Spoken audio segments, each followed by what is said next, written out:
Higit sa 5.7 million pesos na laga ng illegal drugs na samsam, 2 drug personalities ang natimbog naman sa Baguio City at Benguet.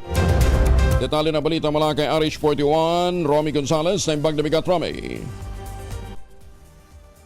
Lalo ang pinag-ibay ng Cordillera PNP ang kanilang hindi natitinig na kampanya laban sa illegal na drug activities sa Cordillera. Sa pinakahuling operasyon na samsam nila ang higit 5.7 milyong pisong halaga ng illegal na droga at nadakip ang 2 drug personality sa Benguet at Baguio City. Sa Benguet na diskubre ng mga operating troops ang 8 plantasyon ng marijuana sa Kibungan at Bacon, Benguet. Nagresulta ito sa pagkakawasak ng 15,100 fully grown marijuana plants at 22,800 gramo ng tuyong daw na marijuana na may kabong halaga na 5,756,000 pesos.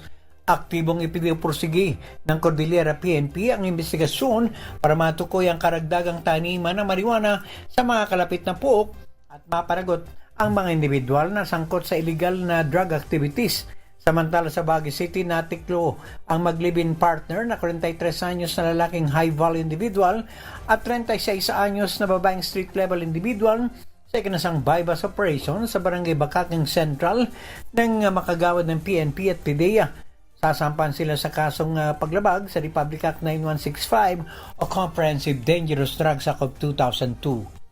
To si RH41, Romy Gonzalez para sa DZRH. Una sa Pilipinas, una sa Pilipino. Maraming salamat, Romy. Just take Gina.